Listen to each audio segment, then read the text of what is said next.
Bueno, buenos días. Eh, Vamos a continuar con las clases, pero antes quería coordinar con ustedes brevemente el tema de los trabajos. Eh, Se han entregado dos trabajos y bueno, hay un adicional sobre el derrame del petróleo que como les comentaba era un poco más opcional, pero también ustedes lo han entregado varios de forma, digamos, escrita también, ¿no? Pero la siguiente actividad es la actividad de modelos de hidrocarburos y gas natural. Esta la acabo de subir a la carpeta compartida. eh, Acá justo lo he revisado. Eh, no sé si lo están viendo. ¿No? Entonces, eh, y esta está programada para el 11 de septiembre. Básicamente son unos tres modelos que hemos estado viendo de, de la parte de hidrocarburos, ¿no? De la parte de los riesgos, ¿no? El tema de la exploración, ¿no? Y los riesgos, el tema de la explotación, la refinería y la optimización de la refinería. Y por último, hay una pregunta más amplia, digamos, que vamos a conversar hoy día sobre el tema del gas de camisea, pero que ustedes pueden complementar con toda la información que puedan conseguir, ¿no? Incluso eh, hay una presentación, un estudio que le hizo la empresa Macrocónsula Plus Petrol, pero ustedes también pueden decir en la medida de lo posible, digamos, si están de acuerdo o no están de acuerdo, ¿no? Etcétera, ¿no? Sobre el impacto del proyecto de camisea, ¿no? Eh, bueno, eh, si pudo ser mejor, o si, o si pudo, o digamos, qué cosa no les cuadra, ¿no? Porque, digamos, Camisea ha tenido un gran impacto, pero igual hay algunos críticos sobre el diseño, ¿no?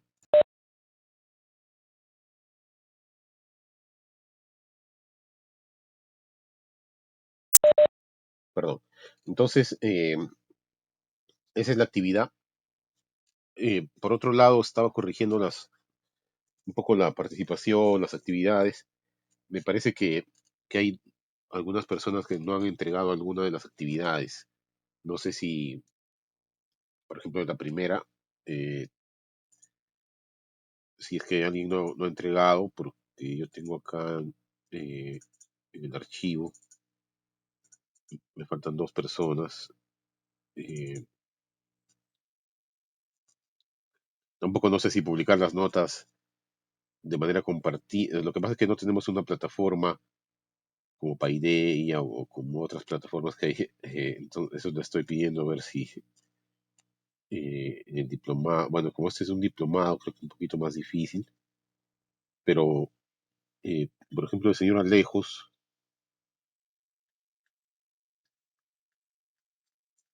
¿no está? No. O Robert Torres, ¿alguien sabe algo de Robert Torres? Eh, en el segundo trabajo también hay, me parece que hay algunos que no han entregado. Eh, Profesor, ¿qué tal? sí, Buenas. sí. Mira, yo sí no le entregué el del video que nos pasó. No sé si podría darme chance esta mañana para poder enviarle, por favor. Tú eres, perdón, no se ve acá. Julio Díaz. Ah, el del video era, el del, ¿cuál del video? El del, el, El que es individual. Ujú. Si no, no lo puedo enviar. ya, ya, está bien. O sea, todos los que me deban algo, yo lo voy a calificar quizás por ahí un poquito menos, pero mándemelo. Ya, perfecto. Ya, Gracias, profesor. ya, gracias. Bueno, entonces ahí estaba un poco completando algunas notas. Ya se las voy a enviar a la coordinación para que ustedes lo vean. Bueno, entonces hoy día vamos a empezar el tema del gas natural. El tema, perdón, eh,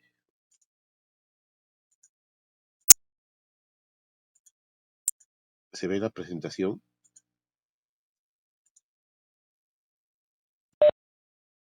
¿Qué se está viendo?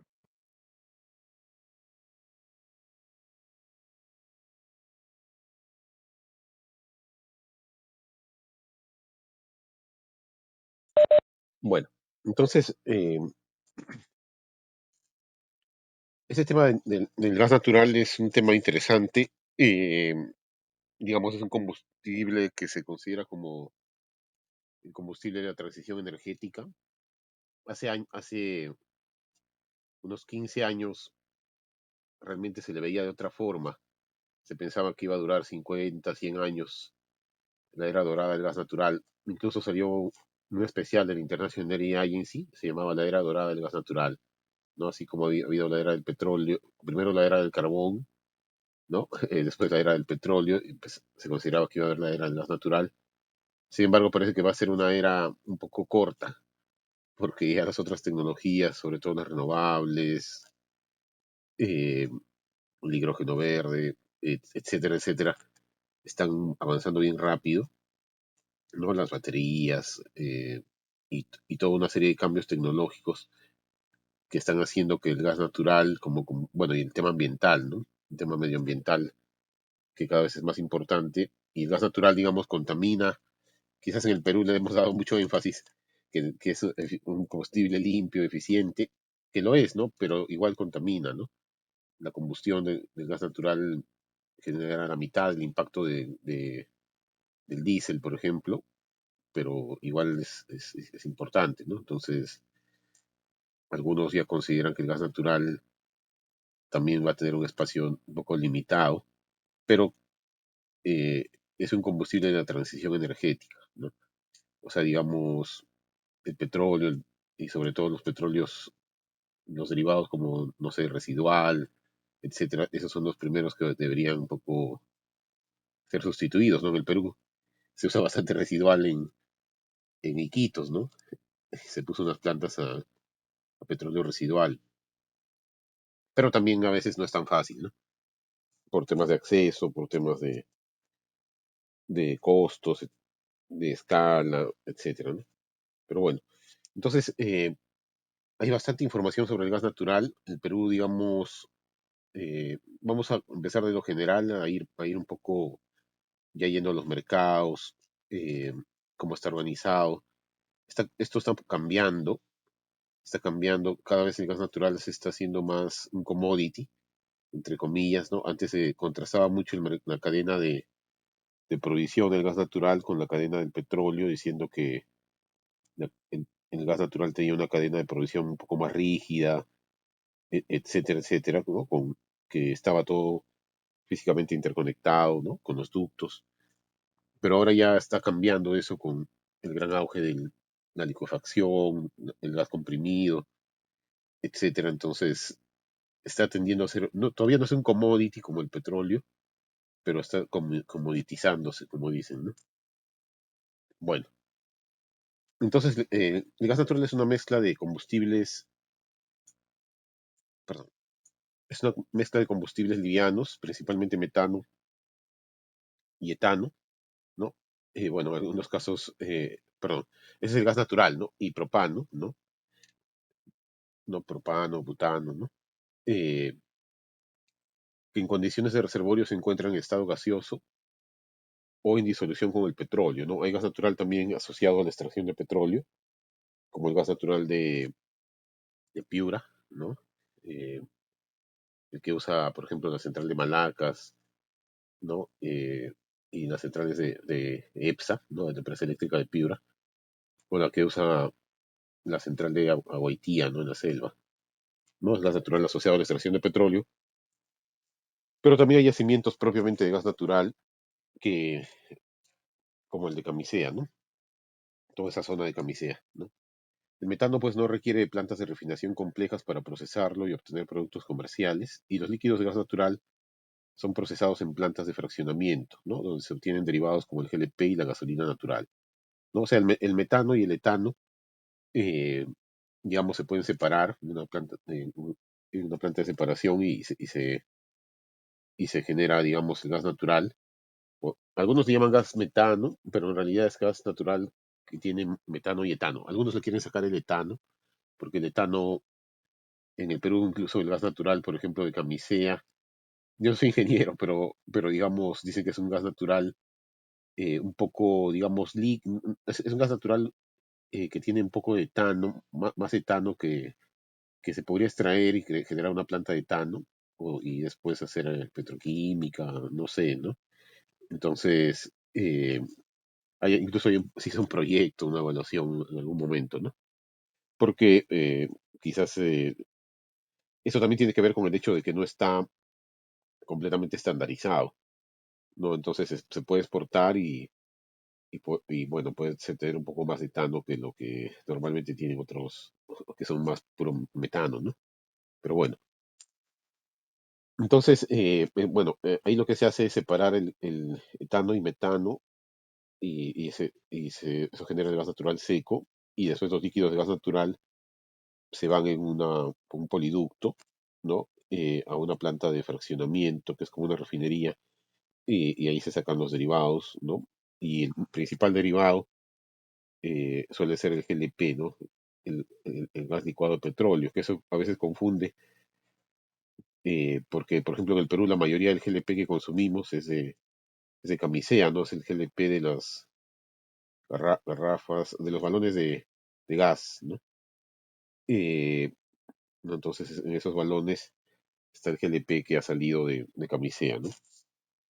Eh, bueno, entonces tiende a expandirse el contacto con el ambiente, por lo cual su almacenamiento a gran escala no es económicamente viable y su transporte de productos es costoso, ¿no? Ese es un poco el paradigma que está cambiando, ¿no? O sea, ocupa un gran volumen, ¿no? Ustedes se acuerdan de las leyes de Boyle y Mariot o las leyes todas las leyes que veíamos en el colegio, de cómo se expande el gas natural, ¿no? Eh, entonces ocupar un gran volumen y los ductos de gas natural pues son de muchas mayores pulgadas que los ductos de petróleo, cuestan más por 1 millón de BTU, ¿no? El costo de transporte es alto. Y el gas natural compite con otros combustibles líquidos, ¿no? Carbón, electricidad en diferentes segmentos, ¿no? O sea, ahí también, a diferencia de la electricidad, digamos, como producto, la electricidad es un producto que se considera un bien superior, como el agua potable, ¿no? Etcétera, ¿no? Eh, y un servicio público. En cambio, el gas natural, eh, de todas maneras, compite, por ejemplo, con el GLP, con sustitutos que no son tan malos, ¿no? Como por ejemplo, el GLP, ¿no? Eh, entonces ahí a veces entra un poco la discusión hasta dónde fomentas el gas natural y hasta dónde, digamos, hasta dónde es económico fomentarlo, ¿no? Bueno, ha habido, en el Perú, digamos, se ha optado por una política de masificación del gas natural, por lo menos se ha declarado, ¿no? Eh, ahorita creo que hay 1,5 millones de usuarios de gas natural a nivel doméstico, pero eso también tiene costos, ¿no? Entonces, no es tan, o sea, por lo menos económicamente no es así súper claro que tú tienes que hacer que todo sea gas natural y que el GDP ya muera, ¿no? Yo creo que hay como un límite que hay que ver hasta dónde combinar un poco las tecnologías, ¿no? Bueno, y eso es una fuente de energía no renovable, y eso también es importante porque hay reservas, hay una cantidad de recursos que se pueden convertir en reservas y, y eso también depende de cuántos exploren, ¿no? Cuántos inviertan en exploración, y es algo dinámico, ¿no? Pero de todas maneras es limitado, ¿no? En un momento se va a llegar a un límite, ¿no? Entonces, si ya quedan pocas reservas, también quizás alguien que va a poner centrales o va a va a hacer inversiones de largo plazo tiene que ver la posibilidad de que haya reservas, porque si se queda, digamos, sin suministro, va a tener que importarse, e importar cuesta muy caro, ¿no? Porque tienes que poner una planta de regasificación, tienes que importar desde otros países y ahí te sale muchísimo más caro, ¿no? Entonces, eh, ese es un riesgo que puede existir. Bueno, Entonces, por el lado del gas natural, lo que condiciona su organización, eh, por ahora, digamos, como les digo, se está cambiando un poco. A veces a ver, no me da mucho tiempo tanto de actualizar esta lámina, pero digamos, este es el paradigma que siempre se ha comentado del gas natural, ¿no? Por lo menos eh, hasta, digamos, hará unos años, ¿no? La posibilidad de almacenamiento. Existe posibilidad de almacenamiento del gas, eh, primero en el mismo ducto, o sea, los ductos son grandes, tienen muchas 32 pulgadas, etcétera, y lo que se llama el line, se tiene que llenar el ducto, ¿no? Antes de suministrar, tiene que llenarse todo el ducto y ahí está lo que se llama el line pack. Y el line pack, digamos, por ejemplo, del ducto de TGP, alcanza para 4 días, digamos, de toda la demanda interna, ¿no? Entonces hay una capacidad de almacenamiento. Después también se puede almacenar en domos, ¿no? O digamos, pero a cierto costo, ¿no? A diferencia de la electricidad, que, que bueno, eso también está cambiando, pero digamos, siempre se comenta que la electricidad pues no se puede almacenar a un costo razonable y tiene que haber por eso el equilibrio entre oferta y demanda en tiempo real. Y después la existencia de segmentos con características de monopolio natural como el transporte, la distribución, ¿no? Y también, bueno, mayores niveles de demanda y de interconexión de ductos, ¿no? Por ejemplo, en Estados Unidos vamos a ver unas láminas, hay una gran cantidad de ductos que se interconectan, ¿no? Por ejemplo, en Luisiana, donde está el Henry Hub, el marcador, hay 12 ductos, bueno, ahora hay más, pero que llegan a un mismo punto. Entonces ya los ductos ya dejan de ser prácticamente monopolio y se genera una red, ¿no? Y compiten entre ductos, ¿no? Hay inversiones de alto riesgo en la exploración, ¿no? Igual que el petróleo, costos hundidos, inversiones específicas, ¿no? ¿No? Digamos, la planta de las Malvinas, por ejemplo, eh, digamos, si deja de haber gas en esa zona, va a ser un poco complicado, digamos, se puede, pero hay ríos, etcétera. Quizás sí todo tendría que dejarse ahí nomás, ¿no? Eh, la posibilidad, por ejemplo, las compresoras que dejaron el gasoducto sur peruano están ahí y bueno, y más caro creo que va a salir llevarlas a Italia para que le hagan pruebas si están funcionando o no, ¿no? Eh, Tendrás que volverlas a... bueno, en general, digamos, es un problema, digamos, este tema de las inversiones específicas, porque pueden ser específicas a la planta o al tipo de gas, etcétera, pero también a la localización, ¿no? Posibilidad de segmentos como donde hay competencia, por ejemplo, la explotación, ¿no? Dentro de una cuenca puede haber varios yacimientos, ¿no? En la cuenca de Camisea, digamos, hay el lote 88, 56, 57, 58, etcétera, esos lotes, Perú Petro, que es el que otorga, digamos, ¿no? En el caso peruano, puede generar competencia entre los explotadores, ¿no?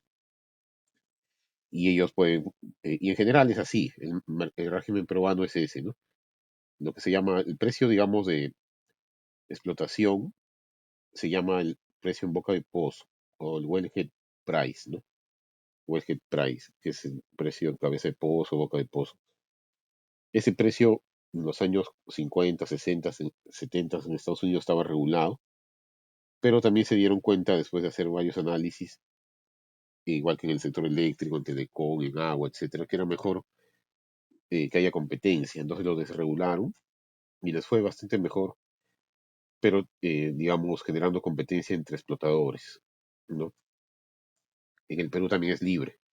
O sea, el único precio en boca de pozo que está regulado es el del lote 88, porque era, digamos, un lote que ya estaba explorado y que cuando se fue Shell, no sé si se acuerdan que el que descubrió el lote 88 fue Shell, hubo una serie de negociaciones todos los años 80, pero el año 98 se fue, ¿no?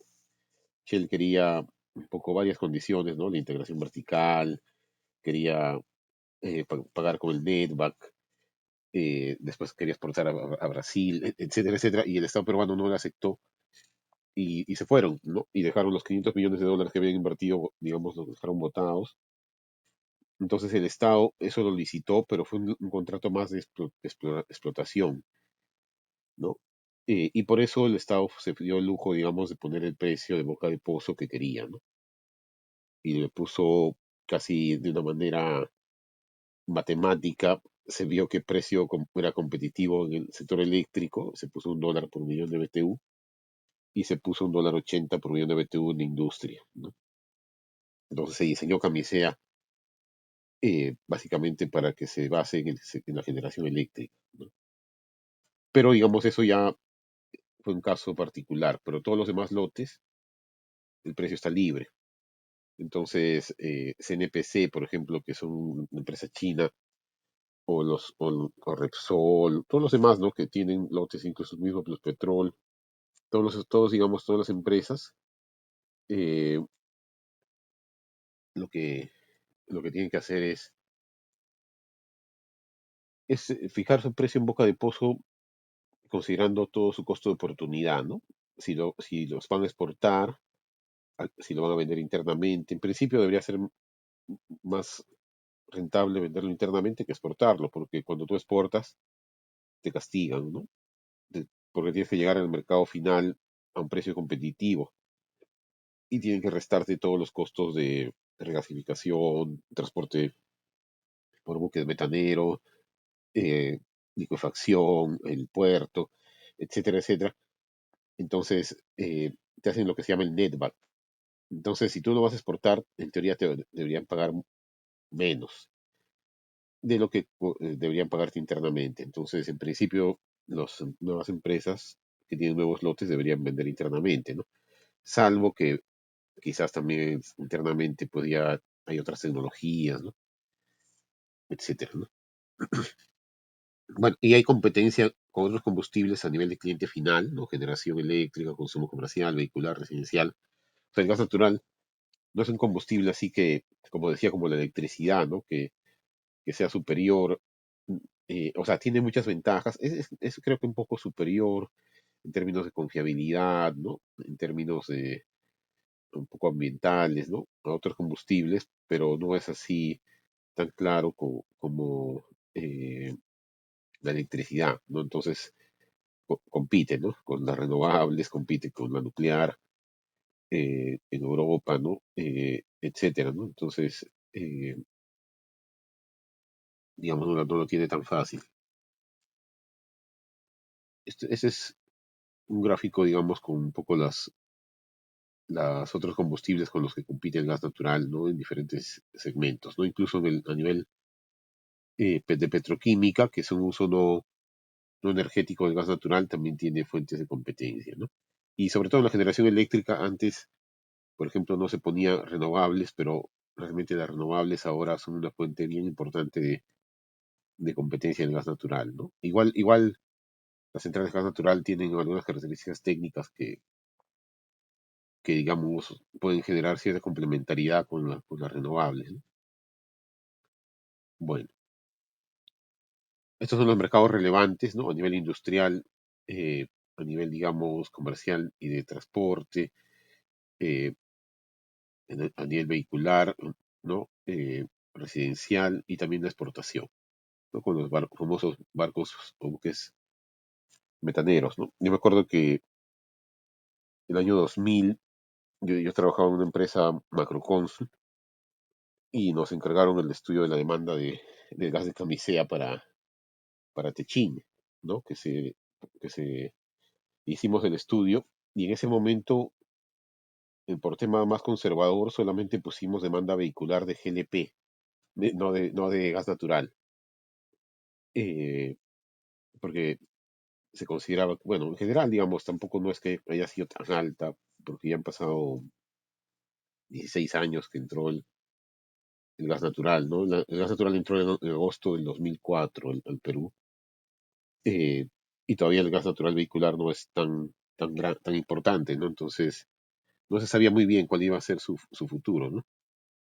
Pero ahora también ya ha habido cambios y bueno, el gas natural vehicular yo creo que sí tiene bastante potencial, sobre todo en flotas, ¿no? en flotas o en camiones, ¿no? Etcétera. Bueno, entonces el mercado mundial de gas natural aún no es considerado un commodity, no es susceptible de ser transado fluidamente en el mercado internacional, sus características no se encuentran estandarizadas y no existe un mercado global de este producto. O sea, hay mercados regionales. Sin embargo, el mayor comercio de gas natural liquefactado generará en el futuro la conformación de un mercado mundial similar al del petróleo. Esto, cuando yo estaba en Sinermin, hicimos el año 2011, me parece 2012, un modelo de cointegración de mercados, ¿no? Hay una técnica econométrica que se llama la cointegración, eh, que la crearon unos premios Nobel, ¿no? El profesor Granger. Y hicimos unos test y nos salió que los mercados pues, de Europa, de Estados Unidos, de Asia, no están integrados en sí mismos, ¿no? Pero si no haces ese test ahora, puede ser que ya esté saliendo que están integrados, ¿no? Pero de todas maneras, o sea, los últimos 50 años ha habido mercados regionales, ¿no? Por ejemplo, Japón es un comprador fuerte de gas natural liquefactado. Es más, algunos lo modelan como un monopsonio, ¿no? Ustedes, si en los que han llevado microeconomía, se acordarán del monopolio, que es un solo comprador, y el monopsonio, que es perdón, el monopolio es un solo vendedor y el monopsonio es un solo comprador, ¿no? Entonces hay Japón, hay Europa, ¿no? Como compradores grandes, ¿no? Y hay exportadores grandes también conocidos, ¿no? Como Rusia, Qatar, Australia y ahora últimamente Estados Unidos, ¿no? Entonces, pero ya las exportaciones nuevas ya no son tanto productos, sino por barcos metaneros. Ha habido un boom, ¿no? Si uno entra por Bloomberg, eh, yo les recomiendo revisar la página de la GEPAE, la ahora llamada GEPAE, la Gerencia de Políticas y Análisis Económicos, SINERMI. Hay unos reportes semestrales de los mercados y en los SINERMI hay Bloomberg. Entonces, me acuerdo que hacíamos, en Bloomberg uno puede buscar todas las plantas de LNG que se están construyendo, ¿no? Todos los puntos de regasificación, ¿no? Y te salen unos mapas bien, bien bonitos. Y en esos reportes están, ¿no? Ha habido un boom de eso, ¿no?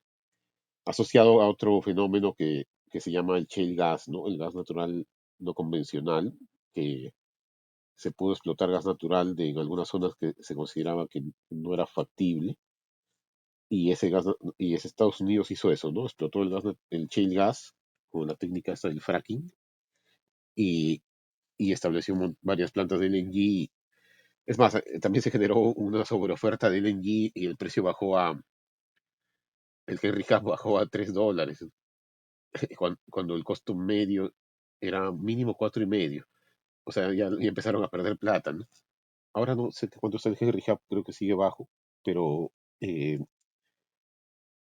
también ahí pensaban que la economía mundial iba a crecer más, pero vinieron algunos problemas, digamos, financieros de la economía mundial, entonces hubo una sobreoferta de gas natural, ¿no? Bueno, no sé si hay alguna pregunta hasta acá.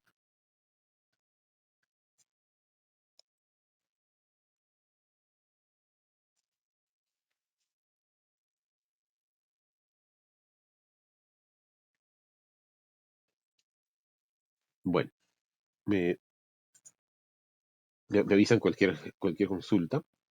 Entonces, este gráfico son las etapas del gas natural, digamos, de una manera un poco más convencional, ¿no? Tiene la explotación, que en este caso es offshore, ¿no? Es offshore mediante estas instalaciones, ¿no? Hay un manifold de recolección, ¿no? Y, perdón, estoy escuchando ruido. Ya. Perdón. Entonces tienen esta recolección. Hay una planta de separación como en el Perú, ¿no? En las mismas Malvinas, ¿no? Ahí cerquita está la planta de separación, ¿no? Eh, y acá los líquidos de gas natural, en este caso, digamos, los están almacenando, ¿no? Y después sale el gas natural seco, ¿no? Y con compresoras y ductos se va enviando con diferentes, digamos, a los diferentes clientes, ¿no? Bueno, primero va en alta presión y después baja la cantidad de bares a baja presión, ¿no? Igual que en el sector eléctrico, ¿no? Que va primero en alta tensión y después en baja tensión. Y también hay almacenamientos en el subsuelo, que en Estados Unidos hay domos artificiales, o también hay digamos, algunas estructuras como cavernas ahí, y ahí lo almacenan. eh, Se llaman los domos de sal, pero esa también es una manera de almacenar, ¿no?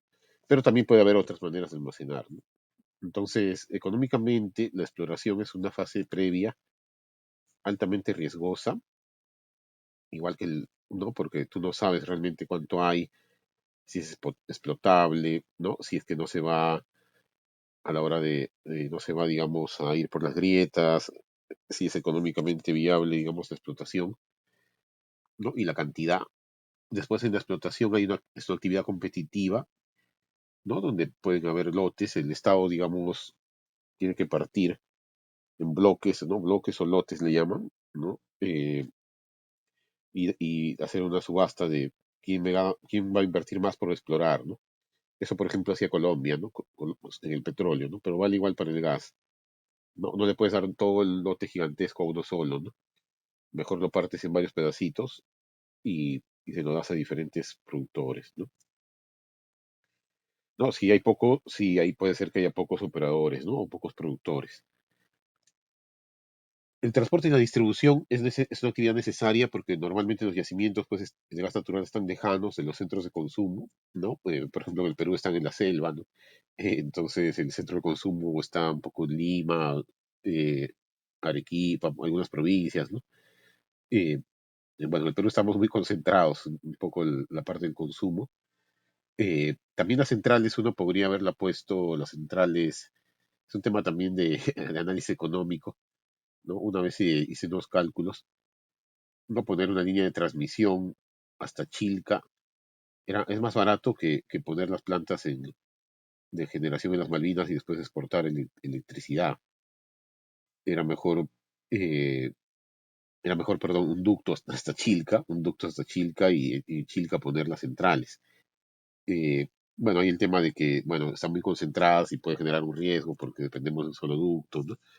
Eh, Etcétera, ¿no? Entonces digamos, ahí las señales económicas, hay que ver bien, un poco bien las señales económicas, ¿no? Pero económicamente te conviene eh, poner las centrales cerca del centro de carga por las pérdidas de electricidad y, y bueno, pero también se podría haber evaluado, como les digo, poner las centrales en las Malvinas y hacer líneas de transmisión, ¿no?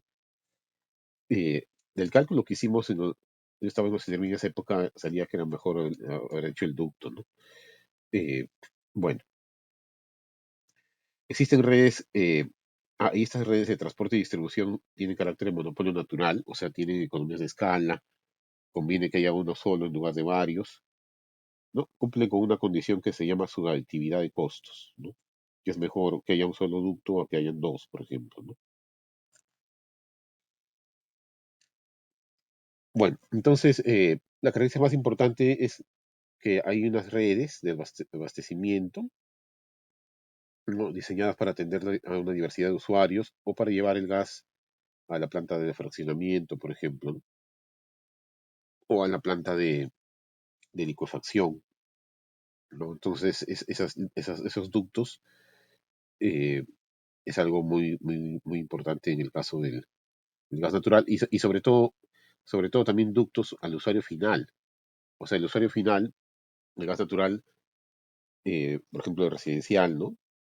Siempre lo va a consumir mediante ductos. O sea, puede llegar como gas natural liquefactado, gas natural comprimido, pero va a tener que meterse en un ducto y ahí recién va a llegar a las casas, ¿no?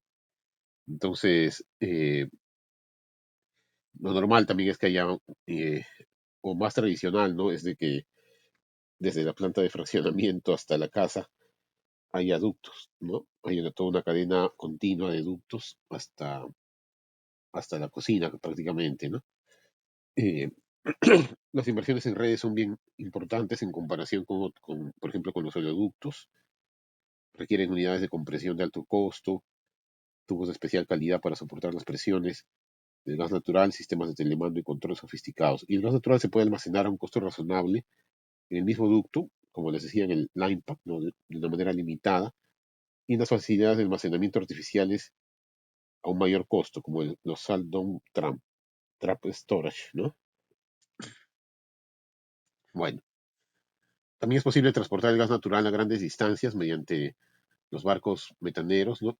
Bajo la modalidad de LNG, el gas natural liquefactado, que sale cuando el gas natural se enfría en plantas especiales, cuya construcción demanda fuertes inversiones, como la planta de Perú LNG, ¿no? Que es fue la primera planta en la costa oeste de Latinoamérica. Y me parece que es hasta ahorita, creo que salvo algún proyecto minero que le haya ganado, el proyecto más grande privado que se ha hecho en el Perú, ¿no? Como de 3.000, casi 4.000 millones de dólares, ¿no? Y se enfría a menos 160 grados, ¿no? Un proceso criogénico. Y cuando se enfría el gas natural, se reduce su tamaño 600 veces. Y eso se mete en un barco metanero, ¿no? Y también existe otra tecnología de transporte que se llama el gas natural comprimido, ¿no? En vehículos de transporte terrestre. Y después se descomprime, ¿no? En este caso se reduce menos, pero también es una tecnología, ¿no? También hay micro LNG, ¿no? Y eso se llama los gasoductos virtuales. Y mediante esos gasoductos virtuales, por ejemplo, de la planta, digamos, Melchorita, que es la planta de liquefacción de Perú LNG, ellos se llegó a un acuerdo para que hasta 20 millones de pies cúbicos por día ellos vendan a un precio especial a las concesiones del norte y del suroeste, que fueron concesiones que se licitaron para que hayan, digamos, 100.000, 80.000 usuarios en cada zona y, bueno, con precio especial, ¿no? Y, bueno, y mediante barcos, ¿no? Bueno, acá hay unos videos solo como referencia. A ver, este es un poco histórico pero bueno, yo creo que muchos conocen. A ver, vamos a ver si puede abrir el vínculo. ¿Me están viendo la presentación o el video?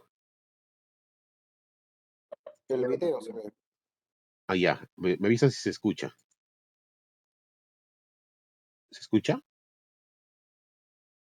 No, no se escucha. Ah, ya, voy a tener que, un segundo.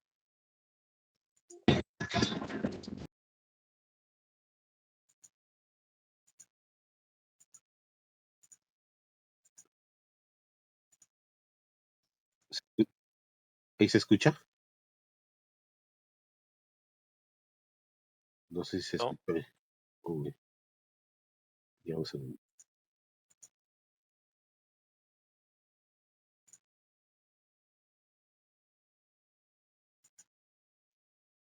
Un segundito.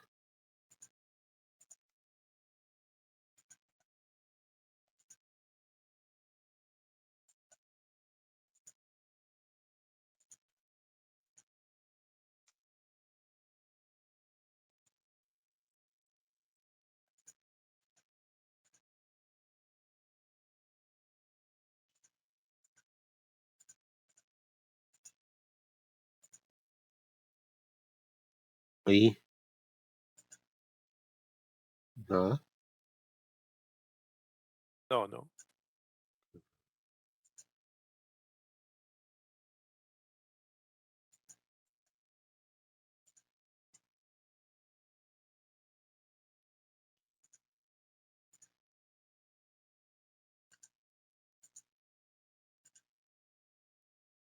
En el Perú, uno de los principales.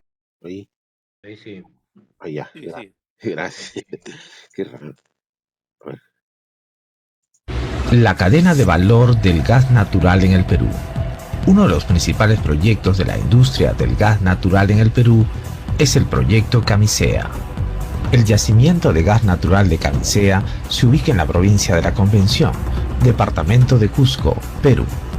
El proyecto Camisea involucra los procesos de producción, procesamiento, transporte y distribución del gas natural.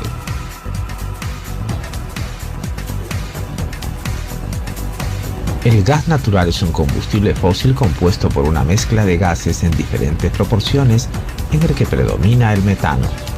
El gas natural se extrae mediante perforaciones de reservorios que se localizan a grandes profundidades del subsuelo o del zócalo continental. Este gas natural asciende a la superficie a través de tuberías, impulsado por la presión del reservorio, trayendo consigo algunos contaminantes, nitrógeno, anhídrido carbónico, ácido sulfídrico, agua, etc.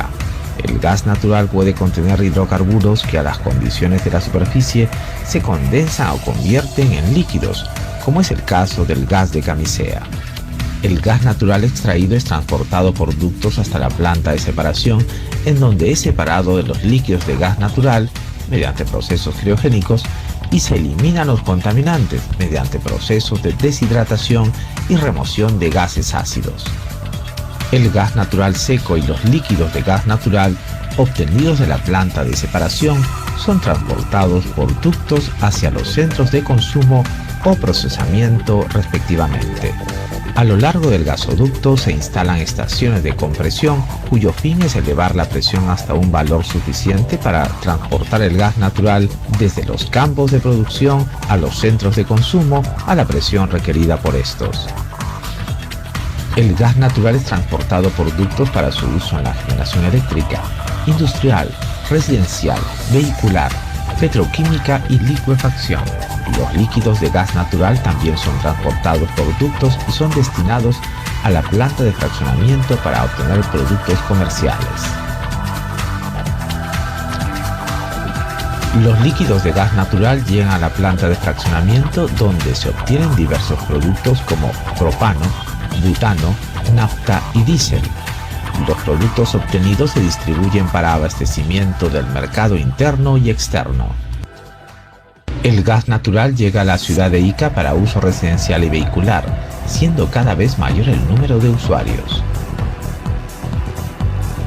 Existen proyectos petroquímicos ubicados en el sur del país que requerirán gas natural para obtener productos como urea, amoníaco, nitratos de amonio, etc. En la planta de licuefacción el gas natural es enfriado hasta menos 162 grados centígrados, temperatura a la cual el gas se licúa, es decir, se convierte en líquido, reduciendo su volumen en aproximadamente 600 veces. El gas natural ya convertido en líquido es cargado en buques metaneros para transportarlo a grandes distancias, para luego ser regasificado en el punto de consumo para su uso final, expandiéndose al volumen inicial que tuvo antes de licuarse.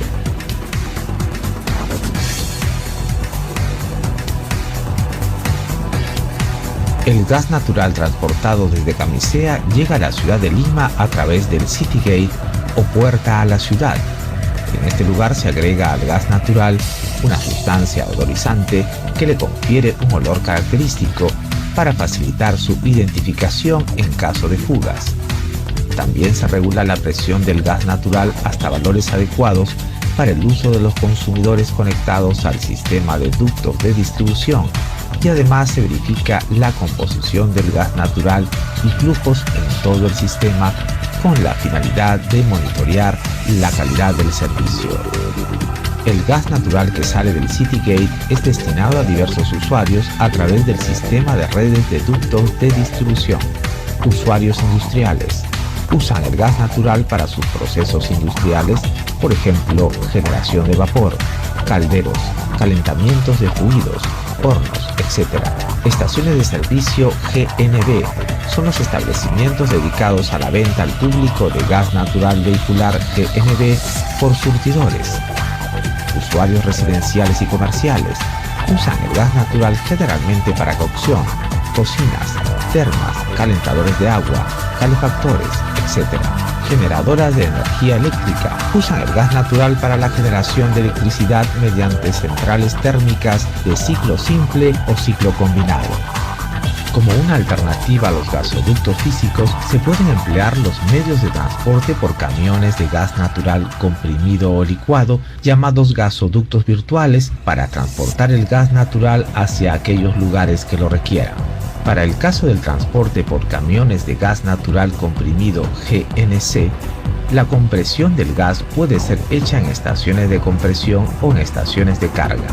Para el caso del transporte por camiones de gas natural licuado GNL, El gas licuado es obtenido en plantas de licuefacción. Estimados visitantes de nuestra página web, en las imágenes previas se ha tratado de mostrar la cadena de valor del gas natural en el Perú, ello con fines didácticos para el público en general, y así tener una mejor comprensión del ámbito de supervisión de Ocinermin en este sector. Muchas gracias por su atención. Ese es un video de Ocinermin, digamos, no tan reciente, pero bien ilustrativo. Bueno, ahí se ve que había proyectos petroquímicos. Perdón, voy a poner la presentación de nuevo, un segundo. Los proyectos petroquímicos no se han viabilizado porque a nivel mundial hubo este exceso con el shale gas y todo el tema del LNG, etcétera. Hubo un exceso de capacidad en industria petroquímica, por ejemplo, el polietileno o el etileno, digamos que es un commodity, su precio bajó un montón, eh, los fertilizantes también, etcétera, ¿no? Ahora con la crisis de Rusia, por ahí varios y todo el problema de los fertilizantes están diciendo, "Ay, pero ¿por qué no hubiéramos tenido petroquímica, no?" Pero y es un poquito difícil. En general, digamos, también la demanda interna no daba, ¿no? Pero, digamos, toda la industria petroquímica es toda una área súper diferente. Es la petroquímica del etano, la petroquímica del metano, ¿no? Eh, es un uso no energético del gas natural. El gasoducto del sur, por ejemplo, consideraba entre su demanda la posibilidad de petroquímica en el sur, ¿no? Eh, y bueno, ahora en los estudios ya no se está considerando, ¿no? Bueno, entonces, este es el abastecimiento del gas natural mediante los barcos, el despacho del LNG, ¿no? Los famosos barcos metaneros, ¿no? Acá tienen, digamos, también el storage well, ¿no? Que es el pozo de almacenamiento. Y las facilidades, bueno, y lo que decía también, ¿no? En general, se liquefactúa y se almacena, ¿no? Se mete en estos barcos y en los sitios donde llega, ¿no? Que normalmente puede ser Europa, puede ser alguna otra zona de Estados Unidos, hay facilidades de vaporización y almacenamiento. Primero, digamos, de regasificación, ¿no? Se vaporiza y también se almacena. Bueno, entonces,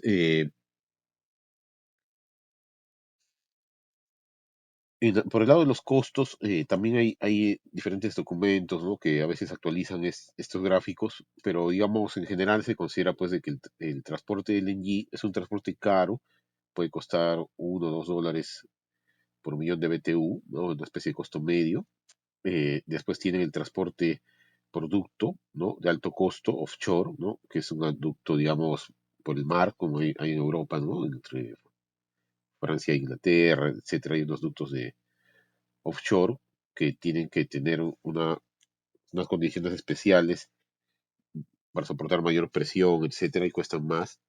Y los ductos offshore, que son los ductos, digamos, terrestres, ¿no? Como Camisea, etcétera, ¿no? Camisea costó 1 millón, 1.000 millones más o menos en costo del servicio, 1.000 millones de dólares, que dividido entre su capacidad al final ha dado una tarifa de $1 más o menos, un poquito menos, $1 por millón de BTU, ¿no? Entonces, es un ducto de 1.000 y pico kilómetros más o menos, entonces, por ejemplo, Camisea estaría por acá, ¿no? Eh, igual, digamos, los ductos de petróleo, ¿no? Un buque de petróleo tiene un costo muchísimo menor y un ducto de petróleo también, ¿no? Por millón de BTU, ¿no? Y entonces se considera que, por ejemplo, hasta unos 2.000 kilómetros o 1.500 es mejor un ducto offshore que usar barcos metaneros, ¿no? O sea, digamos, si tú quieres exportar de acá a algo que está a 2.000 kilómetros, mejor usas un ducto por el mar que barcos metaneros. Pero si pasas los 4.000 kilómetros, digamos, más barato te sale usar LNG que un ducto de bajo costo onshore, ¿no? Incluso ya estos ductos ya de 4.000 kilómetros por tierra ya son casi imposibles, tienes que atravesar varios países, ¿no? Había el proyecto de Hugo Chávez, del ducto andino, era un ducto gigantesco, creo que iba a costar 20.000 millones, que iba a atravesar toda Sudamérica, pero nunca se hizo, ¿no? Eh, Como les digo, este gráfico yo creo que está cambiando un poquito, el LNG está bajando y los ductos están aumentando por los temas ambientales, ¿no? El tema de la consulta previa, el tema de, de la compra de terrenos, los permisos, servidumbres, etcétera, etcétera, ¿no? Ahorita cada vez más difícil construir este tipo de instalaciones, ¿no? Bueno, y a nivel micro también se puede hacer este análisis, digamos, a nivel de micro GNC y micro GNL, ¿no? Para digamos, cantidades no muy grandes, ¿no? Se puede construir estos costos medios, ¿no? Eh, por ejemplo, terrestre GNC, si la distancia pasa de 600 kilómetros, mejor terrestre GNL, sino también cabotaje, ¿no? Barcos de GNC, GNL. eh, Eso también depende de las distancias, ¿no? Incluso estas curvas se hicieron, me parece, para unos estudios tarifarios. eh, Son con datos reales, por eso no son así tan perfectas, pero son con datos reales, ¿no? Eh, bueno, entonces, como les decía, tradicionalmente se consideraba pues que la cadena de petróleo era una cadena mucho más flexible, ¿no? Que se podía cortar en diferentes partes, podría compensarse, ¿no? Podrías comprarle, si tú no logras llegar con tu combustible, lo puedes comprar a otro, ¿no? Fácilmente negociable. Eh, ¿No? El petróleo también tenía varias opciones para cubrir riesgos, ¿no? Puedes comprar opciones, puedes comprar futuros, eh, ¿no? Y la cadena de gas natural era una cadena larga y firme porque en el caso extremo, digamos, tenía que haber lazos físicos desde la boca de pozo, donde salía el gas, hasta la boquilla del quemador, etcétera, ¿no? No había suministro de gas aguas, si no hay suministro de gas aguas abajo, no hay ingresos aguas arriba, ¿no? Hay unas grandes inversiones por los volúmenes, ¿no? Por los ductos, ¿no? Y no hay mecanismos tanto de administración de riesgos y a veces se tiene que, bueno, por lo menos en el Perú y en general los mercados de gas natural surgen para poder financiar todas estas inversiones, pues surgen con varias inflexibilidades, digamos, ¿no? Contratos a largo plazo o contratos take or pay que tienes que pagar así no consumas, ¿no? O contratos de transporte en firme, tienes que pagar el transporte así no lo uses, ¿no? Porque el transporte se tiene que pagar sí o sí. El banco también va a querer, el que ha financiado el ducto también va a querer que haya ingresos garantizados, ¿no? Eso también hizo que en el Perú se diseñara el tema de la garantía de la red principal de Camisea, ¿no? El ducto de Camisea, tanto el principal como el de alta presión de distribución, tenían un ingreso garantizado, ¿no? Pase o no pase gas, iban a recibir su ingreso, ¿no? Por un tema de bancabilidad, y eso al final todos los usuarios eléctricos pagaban un poco la diferencia entre lo que realmente recaudaba esos ingresos esos ductos y lo que tenía que reconocerse como costo anual, ¿no? Pero digamos, un análisis técnico de ese tema muestra que era una buena decisión digamos, y funcionó. Y es más, se- la garantía de red principal de lo que se pensaba que iba a demorar 14 años, algo así en extinguirse, demoró poquísimo, ¿no? Eh, se, Se alcanzó el máximo de la capacidad muy rápido, ¿no? Bueno, vamos a hacer un break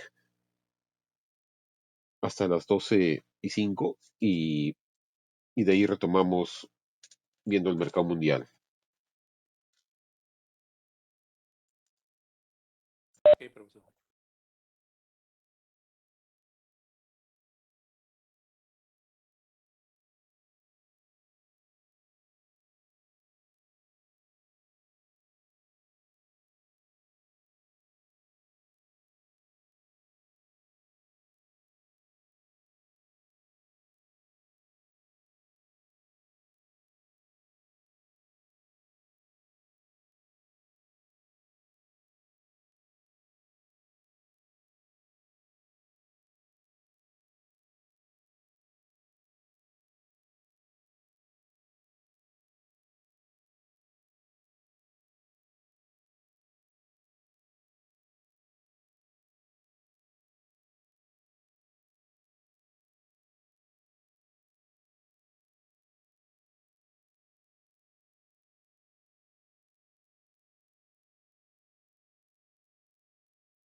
Bueno, vamos a seguir con el mercado de gas natural.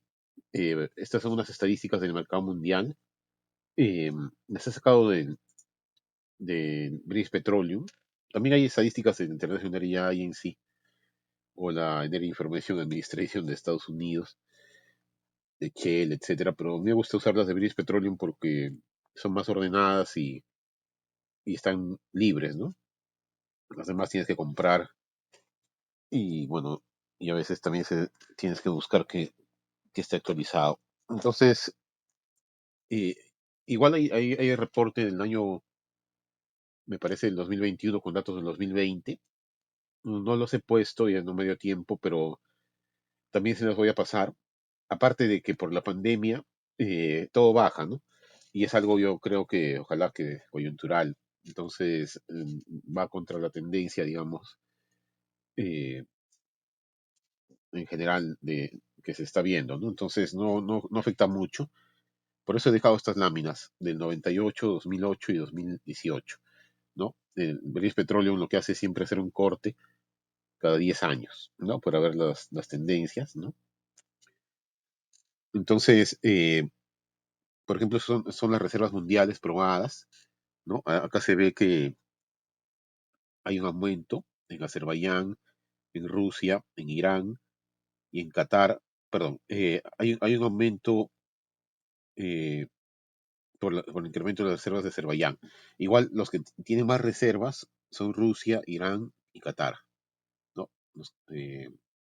Como países, ¿no? Como países los que tienen. O sea, estos son por zonas. Pero si uno ve el desagregado también en ese anuario, puede encontrar un poco por países, ¿no? Lo que sí se ve también es que hay cierto incremento, digamos, de las reservas de Norteamérica, ¿no? Un poco, ¿no? De 5.1 a 7.1, ¿no? Básicamente, en este caso, por Estados Unidos, ¿no? Que en base a la explotación del shale gas ha logrado mejorar sus reservas, incluso ellos, ellos como meta dijeron que primero iban a cubrir su mercado interno y después exportar, y eso empezó a suceder hace unos años, ¿no? Ese es por el lado de la producción, ¿no? En 2018 había un aumento récord, ¿no? De 5.2% en un año, ¿no? Y el promedio era 2.3% en 10 años, ¿no? Una tasa de crecimiento, ¿no? Acá, digamos, por la crisis financiera mundial, también hubo un bajón en el año 2009.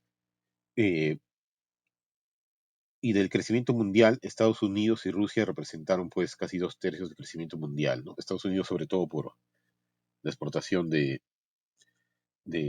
perdón, por la producción de shale gas, ¿no? Y también la exportación, ¿no? Producción tanto interna, porque lograron, digamos, cubrir su demanda interna, como la exportación, ¿no? Rusia también siguió vendiéndole gas a Europa, incluso construyeron algunos ductos grandes, ¿no? Hace, bueno, ya un poco antes de la crisis con Ucrania, pusieron en funcionamiento un ducto bien grande también, que ahora creo que está paralizado. Bueno, y ese es el consumo por región, ¿no? Bueno, 5.3, ¿no? Y el consumo también del gas aumentó en Estados Unidos, ¿no? Y en China. Bueno, en China aumentó 17.7, o sea, es un montón, ¿no? Porque también ahí ellos eh, han estado reemplazando centrales térmicas a carbón, eh, etcétera, ¿no? Entonces el crecimiento no es proporcional tanto al crecimiento económico, sino mayor todavía. Bueno, ahora el ratio reservas-producción, ¿no? Que es este ratio famoso que se hace, ¿no? Es la producción actual entre las reservas probadas, ¿no? Ahí se ve que ese ratio actualmente, ¿no? Está por región, digamos, en algunos países en Europa, por ejemplo, está menos de 20 años, ¿no? Eh, Después tienen en Oriente, ¿no? En el Medio Oriente, más de 100 años, etcétera, ¿no? Igual, estadísticamente, en el Medio Oriente, pues ha estado bajando. eh, y en otros más o menos ha estado manteniendo la tendencia, ¿no? En Rusia aumentó un poquito, ¿no? Sí, son todos los países que pertenecían a Rusia, a la Unión Soviética, ¿no? En promedio, digamos, la relación es de 50 años, ¿no? El año 2018, ¿no? 50 años de ratio de reservas producción. Después tiene el contexto mundial del mercado de gas natural. Esta es la parte del consumo per cápita, ¿no? De gas natural en millones de toneladas equivalentes, ¿no? Por persona. Se ve pues que se consume mucho en Norteamérica, ¿no? En Estados Unidos, en Canadá y en Europa, ¿no? En una parte de Europa, Rusia, ¿no? Australia. Hay un consumo alto. En otras regiones también como Argentina, eh, en México también hay consumo mediano en otras zonas, ¿no? En Perú, digamos, su ratio no es tan alto. Eh, en general, en zonas donde hace frío, se necesita, por ejemplo, usarla para calefacción o también para otros usos. Ahí es donde se consume más. Y también depende cuánto se usa en la generación eléctrica, ¿no? De cada país. Estos son los flujos, ¿no? De comercio, ¿no? Los Major Trade Movements, ¿no? De comercio, de dos tipos de flujo, ¿no? El flujo de productos, o sea, los pipeline gas, ¿no? Los ductos, y también el flujo del LNG. No, y ahí, digamos, se ve que está acá Pampa Melchorita, ¿no? A veces el gráfico un poquito raro, pero ese es el flujo del LNG.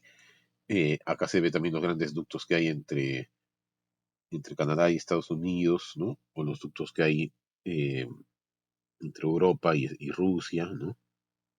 ¿No? Las ventas que se hacen a Europa, ¿no? Acá está Europa, ¿no? Acá me parece que está Marruecos, Argelia, venden también a Europa, ¿no?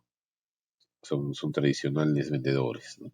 Entonces, pero se ve también que la venta por LNG, creo que en otro cuadro está, pero ya está como un 30% más o menos, parece, de todas las ventas totales, ¿no? Antes era muy poco. Estos son los mercados un poco más tradicionales, regionales, ¿no? Canadá le vende a Estados Unidos y a otra parte, y, bueno, a México indirectamente, ¿no? Después tienes Noruega, Rusia y Argelia, le venden a Europa Occidental, ¿no? Y al este de Asia, a Japón, bueno, y a Corea también, y un poco China, a Corea del Sur, ¿no? Le venden Indonesia, Medio Este y Australia. Eh, bueno, este es un gráfico que encontré por ahí, que muestra lo más reciente, ¿no? Los flujos, digamos, por ejemplo, de Rusia, de los gasoductos de Rusia a la Unión Europea, ¿no? En millones de metros cúbicos por día. Un metro cúbico más o menos son 36 pies cúbicos. En el Perú se usa mucho pie cúbico, entonces hay que dividir entre 36, ¿no? Eh, y bueno, acá tienes los flujos, esos son los flujos de los diferentes ductos que hay, ¿no? El Nord Stream 1, ¿no? Que es el ducto gigantesco, también, o sea, ha bajado un montón, ¿no? Y eso está generando pues una serie de problemas en Europa, ¿no? En Europa están tratando de rehabilitar sus centrales nucleares o las centrales a carbón que tenían, ¿no? Las nucleares no es tan rápido, las de carbón sí, un poco más rápido, ¿no? Y porque se viene el invierno, me parece. Por ahí hay varias noticias, no sé exactamente cuándo es el invierno en Europa, pero sí están preocupados, puede haber hasta racionamiento de energía, ¿no? Y bueno, y que no tengas energía en invierno, sí, pueden haber muertos, ¿no? Etcétera, ¿no? No sé si han visto esas noticias.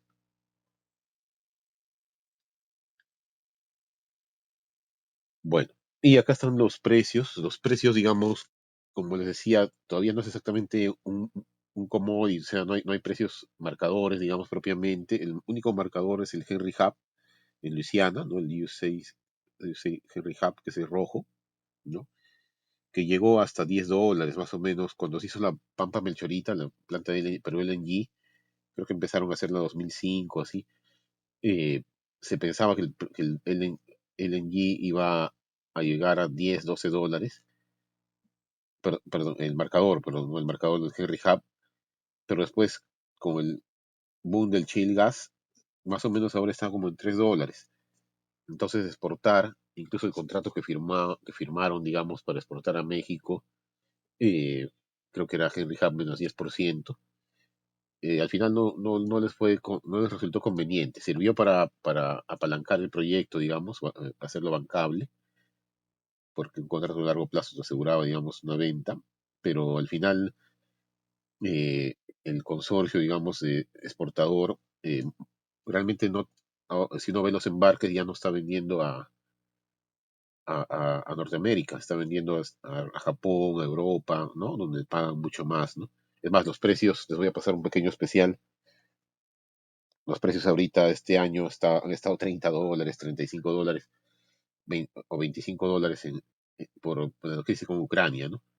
Pero digamos, los precios que puedes conseguir, por ejemplo, ese es el average German Import Price, está en 7, 8, Netherlands, Japón, ¿no? El CIF, el precio CIF de LNG en Japón y en Corea, ¿no? Esos son el amarillo, están bien altos, ¿no? El amarillito y el naranja, ¿no? Digamos, 10 dólares, ¿no? Es un buen precio que incluso aplicando el netback es esa metodología que también les vamos a explicar, es un poco restarle todos los costos. Tú tienes que llegar a 10 dólares al mercado de Japón, ¿no? ¿No? Porque Japón te va a comprar a 10 dólares.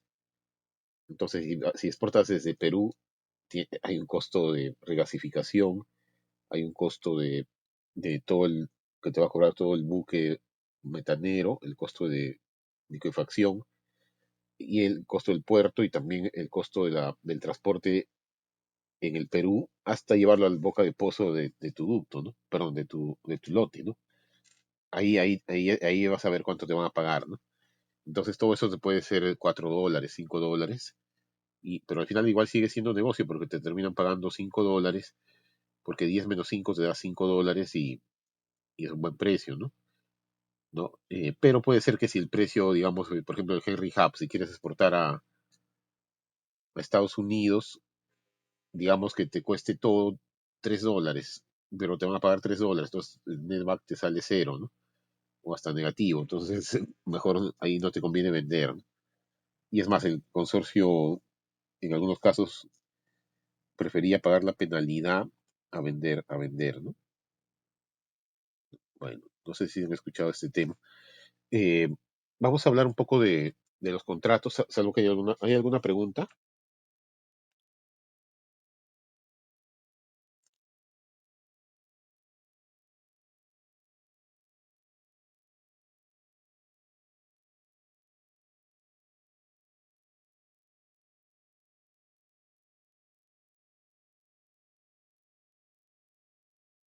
Ya. Entonces,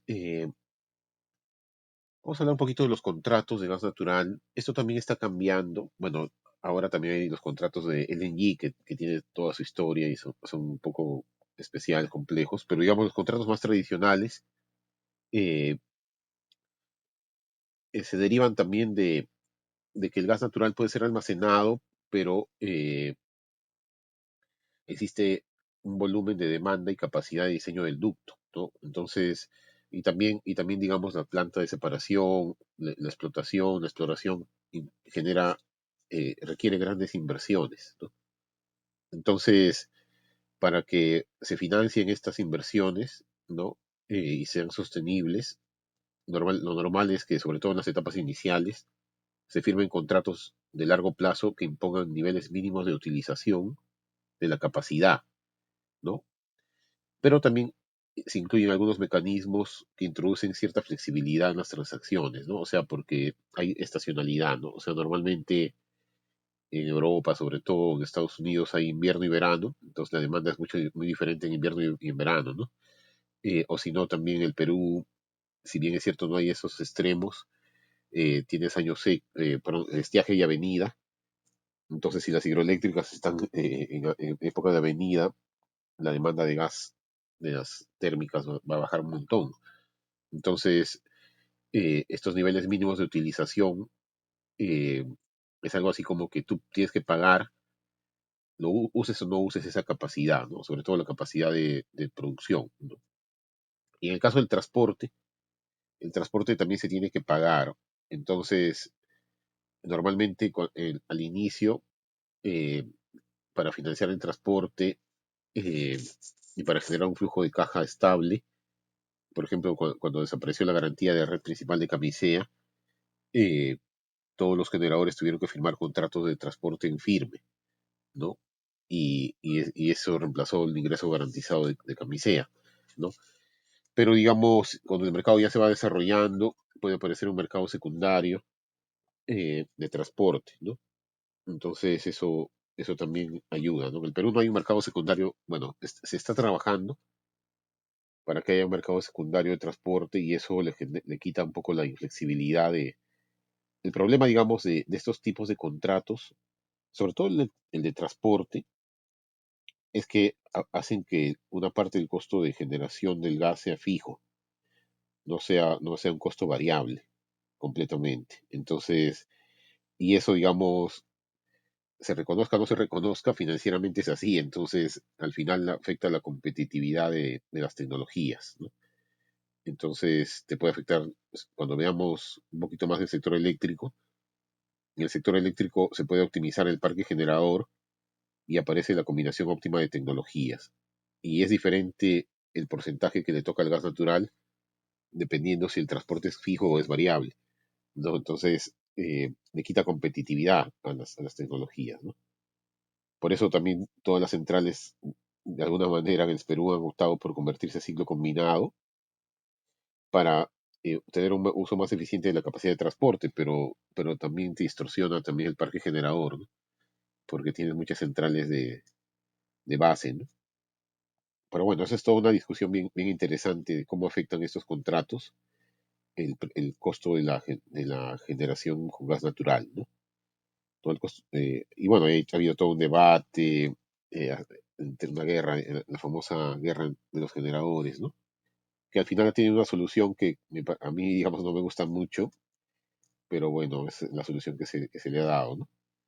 Eh, que la sacó el Poder Judicial, ¿no? La Corte Suprema. Bueno, eh, entonces hay la necesidad de almacenar el gas natural. Ese es otro tema, ¿no? Esa flexibilidad también se puede lograr, digamos, almacenando el gas natural, ¿no? ¿No? Y también, en algunos casos, la flexibilidad que existe en los mercados, perdón, en los contratos, hace que este tema también de que se vuelve costo fijo, tienes que analizarlo con mucho detalle. Va a depender realmente de las condiciones contractuales, operativas, etcétera, en cada día o cada semana, ¿no? Entonces, en el Perú, digamos, para el caso, por ejemplo, de la generación eléctrica, eh, las generadoras podían declarar una vez al año el precio del gas, entonces, para el despacho. Entonces, esa declaración pues no tenía mucho sentido que sea una vez al año, porque ahí, en cambio, en Chile sí podían declarar una vez a la semana, ¿no? Pero realmente tú tienes que, para identificar realmente el costo marginal del gas, es una cosa bien sofisticada. Y por eso en algún momento dijeron, no, lo mejor es que lo declaren, que tampoco no necesariamente era la mejor solución, ¿no? ¿No? Pero bueno, y este debate tiene para largo. Ahorita lo que se hace en el Perú es considerar todo el precio del gas completo como si fuera variable, para el despacho, ¿no? Eh, pero digamos, dentro de los costos del gas existen estos costos de explotación, costo de transporte, costo de distribución, y cada uno afecta de diferente manera, ¿no? Pero para entender un poco eso, primero hay que ver qué tipo de contratos hay. En el caso de la explotación, normalmente se distingue entre la capacidad diaria contractual, ¿no? La capacidad o la cantidad a tomar o pagar, o sea, la cantidad take or pay, toma o paga, que es un porcentaje de esa capacidad diaria contractual, y la cantidad de delivery or pay, que es el porcentaje que tiene que pagar sí o sí el que vende. O sea, o lo despachas o lo pagas, ¿no? Si tú tienes que asegurar mínimo, por ejemplo, el 85% de la capacidad diaria contractual. Y ese es el que vende. Es una obligación del vendedor. Y el take or pay es una obligación del comprador, ¿no? Yo mínimo te voy a pagar 80%, ¿no? Entonces, por ejemplo, en el caso de Camisea, Electroperú firmó un contrato de take or pay, me parece que creo que era 90 millones de pies cúbicos por día, con factor de take or pay de 70%, ¿no? Creo que eso daba 9 por 7, 56 millones de pies cúbicos por día, tenía que pagar sí o sí, ¿no? Lo use o no lo use. Y yo me acuerdo que en esa época el presidente de Electroperú renunció, el ingeniero Castillo, ¿no? Dijo, porque después, bueno, no sé si uno de ustedes trabaja en Contraloría, sí, pero dicen, oye, ¿por qué firmó ese contrato? ¿Y qué tal si viene un año, un montón de lluvias y terminas pagando el take or pay sin usar el gas? Pero realmente así son los negocios, ¿no? Entonces era una forma de hacer apalancar un poco el proyecto, porque cualquier explotador, para financiar la planta de separación, tiene que tener un ingreso fijo, si no los bancos no le van a prestar, ¿no? O un ingreso predecible, ¿no? O le van a pedir garantías, ¿no? Entonces, es como un círculo vicioso. Alguien tiene que asumir ese riesgo, ¿no? Pero bueno, en el caso peruano, una forma fue que Electroperú firmó después ese contrato. Al final no se usó porque las centrales a gas empezaron a despachar muy bien, entrar muy bien y nunca hubo gas pagado y no consumido, ¿no? Pero históricamente, o sea, para un funcionario también es un poco riesgoso, ¿no? Si estás en el sector privado normal, son decisiones, ¿no? Pero bueno, a veces también hay poco entendimiento digamos, de las entidades de control en estos temas, ¿no? Bueno, pero digamos, hay que sustentar estas decisiones, ¿no? En general, yo creo que en el Perú, bueno, y ese ya es un comentario, digamos, más general, en el Perú, el problema es que a veces no se toman decisiones porque hay muchos temores, ¿no? Y, y a veces fundados, ¿no? Porque nadie quiere problemas después, ¿no? Pero yo creo que todas las entidades públicas deberían conversar transparentemente y bueno, y vamos a hacer esto y esto tiene este sentido, este sustento y funciona, ¿no? Yo creo que Camisea, todo lo que se hizo con Camisea ahorita, 20 años después, sería bien difícil porque en esa época era mucho más flexible y se diseñó y bueno, funcionó, pero ahora es más difícil tomar decisiones en general en el sector público. Pero bueno, ese era un comentario general. Y después por el lado del transporte, lo que sucede, se hace desde el Open Season, ¿no? Licitar la capacidad de transporte, eh, ¿no? El Open Season en muchos países es, digamos, cuando aumenta la capacidad del sistema, esa capacidad se licita al mejor comprador. En el Perú es un poco, creo, por orden de llegada, ¿no? Es más, también fue por eficiencia, ¿no? A las centrales más eficientes le doy la capacidad, ¿no? Eh, entonces, en general, digamos, hay solicitudes, digamos, las empresas que necesitan capacidad van generando solicitudes y cuando hay una ampliación se le da esa capacidad, ¿no? Pero sí se distingue entre contratos firme, ¿no? Contratos firme que son contratos de transporte en que vas a pagar el transporte, lo uses o no lo uses, o contratos interrumpibles eh, que pagas, no pagas menos, o normalmente pagas menos, pero te pueden interrumpir si es que el que tiene contrato firme lo necesita, ¿no? Es como que te juegas una lotería, ¿no? Eh, Normalmente el que tiene contrato firme o los otros generadores no van a coincidir todos y van a demandar al 100%, entonces siempre va a sobrar un poco. Entonces el que tiene contrato interrumpible juega, digamos, a ese riesgo, ¿no? Económicamente se llama también lo que se conoce como priority pricing, ¿no? Los precios de prioridad, ¿no? El priority pricing. Es algo así como que cuánto pagas tú por tener la prioridad, ¿no? Eh, pero no está muy desarrollado. Al final hay una regulación también que dice que la cantidad de potencia firme que te reconocen, digamos, para el sector eléctrico, está vinculada directamente a la cantidad de capacidad de transporte en firme contratada. Entonces, salvo algún generador que por algún motivo, digamos, no tenga algún problema, todos tenían que contratar capacidad de transporte en firme. Era casi un requisito para participar en el mercado, porque en el sector eléctrico no puedes vender energía si no tienes potencia firme, ¿no? Aparte, tampoco no te remuneran la potencia firme. Es cierto que el pago por potencia firme es menor que el pago que tiene que hacer el generador por el transporte en firme. ¿No? O sea, a un generador le pueden pagar por potencia firme 5 millones, pero él tiene que pagar 10 millones del transporte en firme. Pero digamos, será un requisito para participar en el mercado, porque si no tienes potencia firme no puedes vender, o tienes que comprarle a otro. Entonces, eh, bueno, y eso también de alguna manera le garantizaba los ingresos a, a- a TGP, ¿no? O al transportista, ¿no?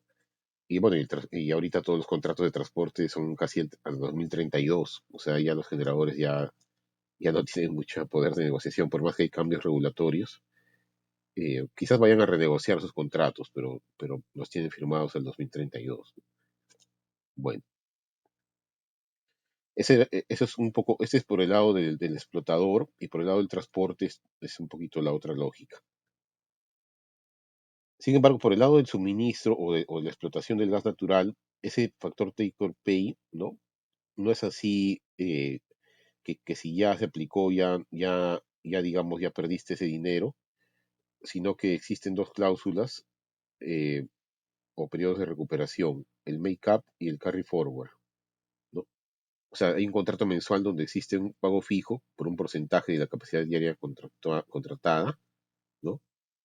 Eh, Promedio mensual, y si el comprador abona el precio por el porcentaje fijo comprometido, el gas natural pagado y no tomado puede ser recuperado. O sea, gas pagado y no tomado, ¿no? Por ejemplo, tú tienes un factor take or pay 80 y tu CDC 100 y consumiste 70. Es gas pagado y no tomado. Ese lo puedes tener como un crédito, digamos, ¿no?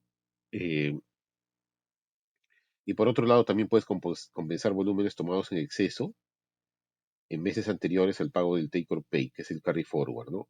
Digamos, acá tomé 90 en exceso, pero lo puedo compensar con un mes o meses que tome 70, ¿no? Por ejemplo, los de estiaje o avenida, perdón, estiaje, ¿no? Y avenida, ¿no?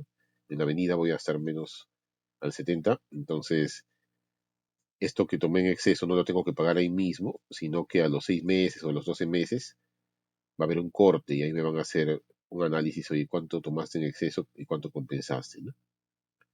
Entonces son como dos caras de la misma moneda. Eh, y considerando esto, a los generadores, por lo menos a nivel de suministro, expo se puede decir que el pago es casi como si hubiera sido variable. No era variable, pero es parecido a que si hubiera sido variable.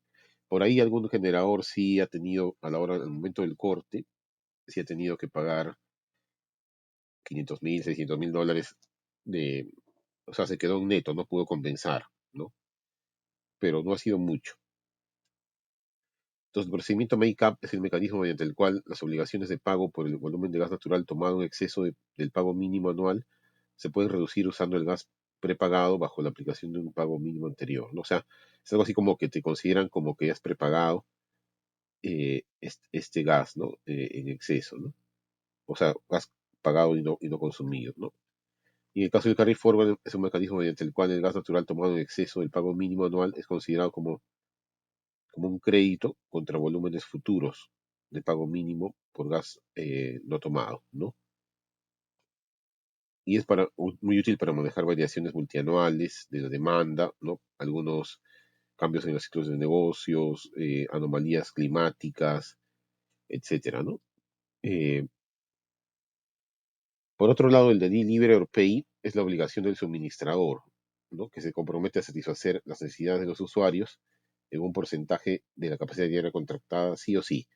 Y si por algún motivo no puede, tiene que compensar, ¿no? Por ejemplo, con el costo incremental por adquirir el sustituto, ¿no? Si la central generadora, por ejemplo, es dual, eh, si no tiene gas, va a tener que usar diésel, entonces le va a tener que pagar el sustituto, ¿no? O una compensación tarifaria preacordada, ¿no? O el reconocimiento de mayores costos reclamados por el comprador, por ejemplo, daños directos, costos de terceros, etcétera, ¿no? Entonces, estos mecanismos, o sea, el Delivery Pay, no, perdón, sí, en el caso del Delivery Pay permite, trata de garantizar la continuidad del servicio, ¿no? O del suministro, ¿no? Digamos, una empresa que compra sabe que el suministrador le garantiza que le va a ofertar, va a llegar con el 85% sí o sí, ¿no?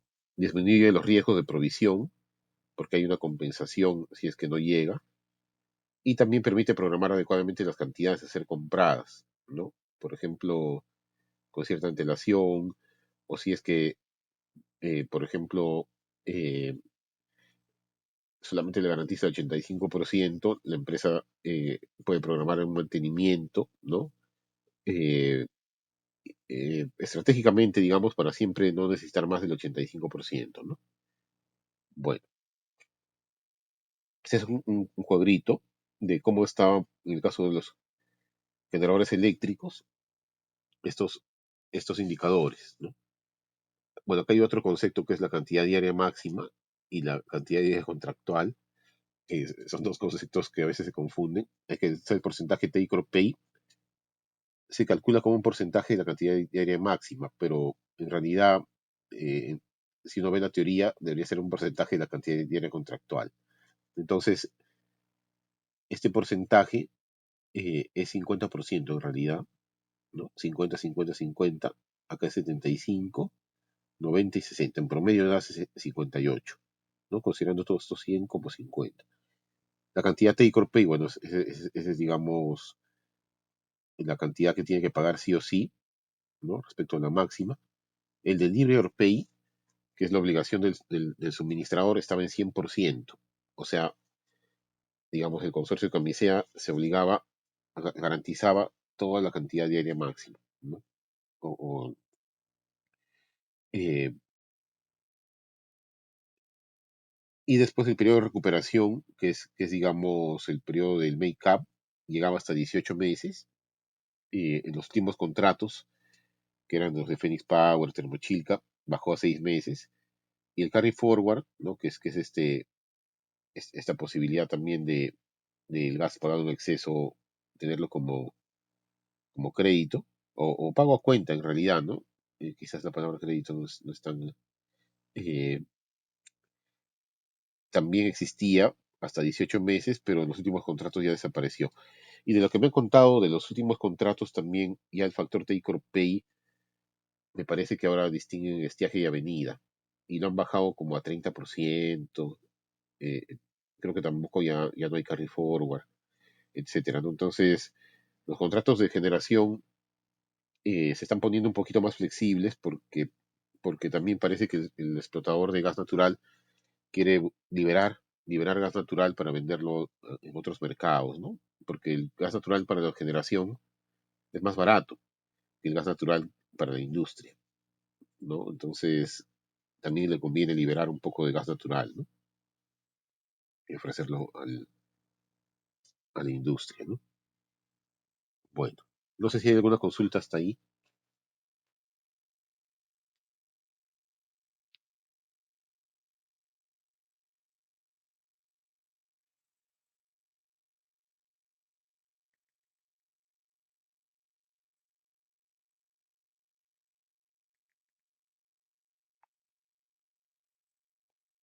Eh, sí, perdón, disculpe.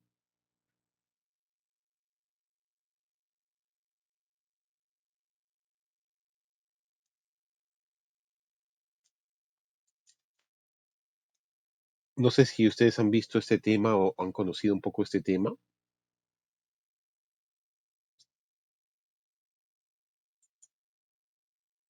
de los contratos de gas. Voy a tratar de buscar un material adicional, pero por ejemplo en Argentina, en Chile, bueno, en Chile hablan también de los contratos de LNG, ¿no? Que también es un poco especial, ¿no? Y también tuvieron la discusión si es un costo fijo o un costo variable, ¿no?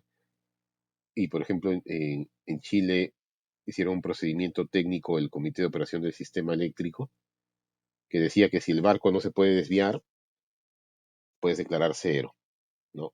Si el barco se puede desviar o tiene un mercado secundario, ya ese sí te consideran el costo, ¿no?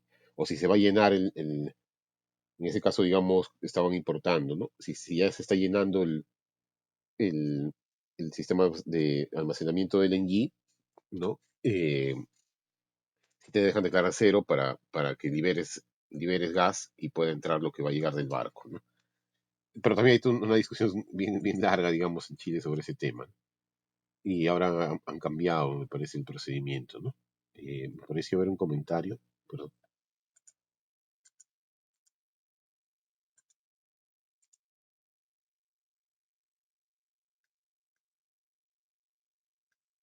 Ronald, por aquí hay algunas preguntas de Ronald, sí, sí, disculpa, no estaba viendo. Eh,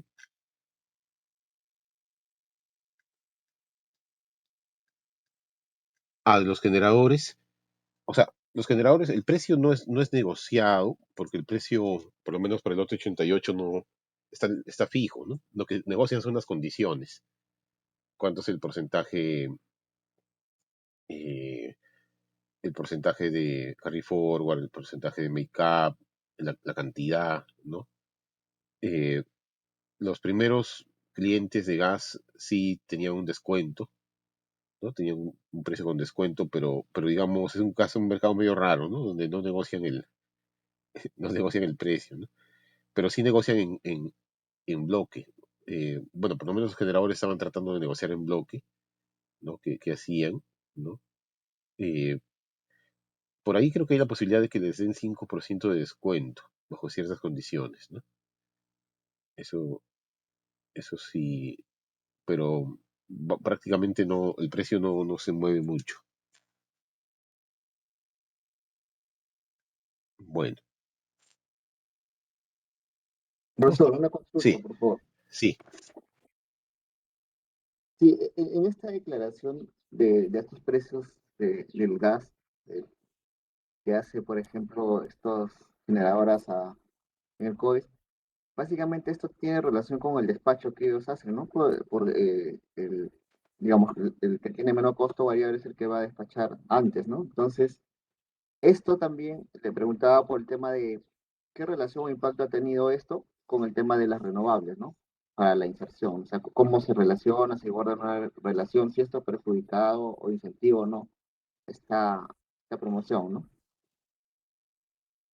sí. Yo creo que, o sea, en general, digamos, los grandes expertos en el sector eléctrico, como el profesor Yosco o, o Larry Raff, ¿no? Ellos dicen que en general la inversión en generación va a depender más de los contratos que logren los generadores con las distribuidoras, los clientes libres, ¿no? Y el mercado spot ya es un mercado más de ajuste.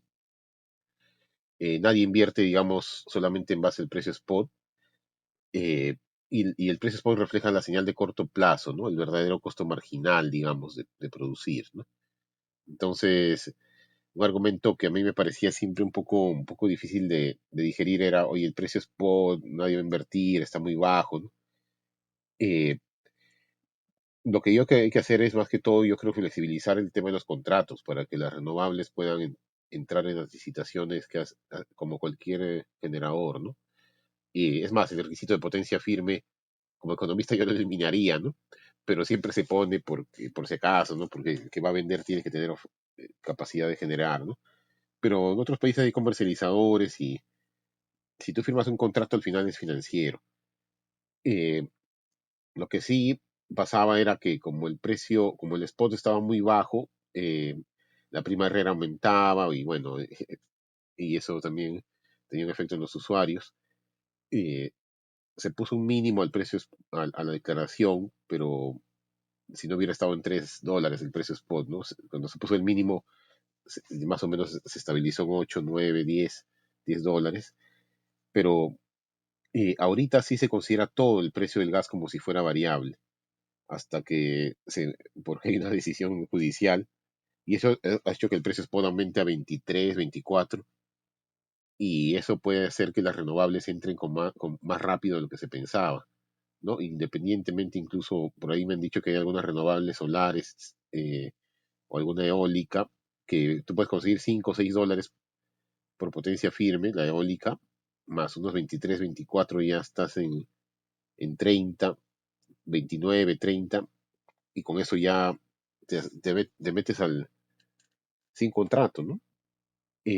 O sea, esta regulación yo creo que ha incentivado a las renovables, ¿no? O puede hacer que las renovables entren más rápido, ¿no? Porque también hay riesgo de... Lo mejor es un contrato siempre, ¿no? Porque es un ingreso fijo, ¿no? Pero, pero digamos, eh, a mí me parece que también de una manera un poquito forzada, porque todo el precio del gas no es variable, eh, eso hace que el precio spot mínimo va a estar en veintitantos, porque si no margina el gas natural, ¿quién marginaría? Ya imposible que margine la hidráulica, ¿no? Entonces, eh, con esos precios, yo creo que, y con los precios que están teniendo ahorita en las centrales, hasta una solar podría lanzarse de frente al spot, ¿no? Porque la solar no tiene pago por potencia firme, ¿no? Entonces, o tiene un pago bien chiquito de potencia firme. Entonces, al final la decisión lo que va a hacer yo creo que es hacer más atractiva la inversión en renovables, ¿no? Pero en general a mí me parece que hay que distinguir el precio spot con un precio de corto plazo del costo de oportunidad del gas en real, digamos, del tema de los contratos. Sí, Julio. ¿Qué tal, profesor? Sí, mire, una consulta. Bueno, Sí, creo que el año pasado fue el tema de la actualización, creo, de la normativa para ya de la declaración de los precios de gas, ¿no? Porque sí. antes, como mencionaba, se declaraba todo en cero, ¿no? Digamos por conveniencia. Ajá. Eh, o sea, ¿cuál fue el medio del asunto? ¿Cuál fue el medio del asunto en el sentido de que por qué antes sí podían declararlo así y por qué ahora ya no? O sea, ¿tienes ese detalle, profesor? Esa historia es bien larga. Hay un informe del profesor Larry Raff, bueno, es un consultor, ¿no? El que diseñó el mercado de Inglaterra, ¿no? Uno de los grandes especialistas, y él en el año 2000 hizo un estudio para Ocinermin, que a mí me lo pasó el ingeniero Ormeño, que ya falleció, ¿no? El ingeniero Ormeño, pero como sabía que yo era un poco investigador, ¿no? de la historia del sector eléctrico, me pasó algunas cosas, y ese estudio del profesor Larry Raff, como les digo, o sea, el que hizo el mercado eléctrico inglés, ¿no? Eh, que todavía está vivo, ¿no? Él se le consultó porque había el problema de EPSA y Aguaitía. No había camisea todavía, ¿no? Pero EPSA y Aguaitía declaraban su costo, eh, había un problema para saber cuál era su costo marginal del gas. Entonces, EPSA también, su argumento era que si no despachaba, lo tenía que ventear. En el caso de Aguaitía había un tema de integración vertical y cambiaba el contrato, estratégicamente cambiaba de precio si despachaba o no despachaba. Entonces, lo que se diagnosticó ahí es que identificar el verdadero costo marginal del gas es bien difícil para un regulador, ¿no? En general, digamos, si ustedes ven el curso de teoría de regulación, al principio se ve que el regulador sabe todo, pero realmente siempre van a saber más las empresas. Entonces, eh, lo que dijo el señor Larriera fue que se deje declarar, que ellos son los que sabrán cuál es su costo marginal. Eh, y eso se estableció en el año 2000. Y desde el año 2000, una vez al año, todos los generadores de gas declaran. Cuando aparecieron las centrales de gas de Camisea, también dijeron que se le aplicaba la misma norma, ¿no? O sea, esa norma existía desde el año 2000 y todas declaraban. Sin embargo, yo creo que el problema más que todo ha sido la sobreoferta. La sobreoferta, o sea, a mí no me, yo siempre estuve en contra, por ejemplo, de la licitación de las hidroeléctricas o del nodo energético.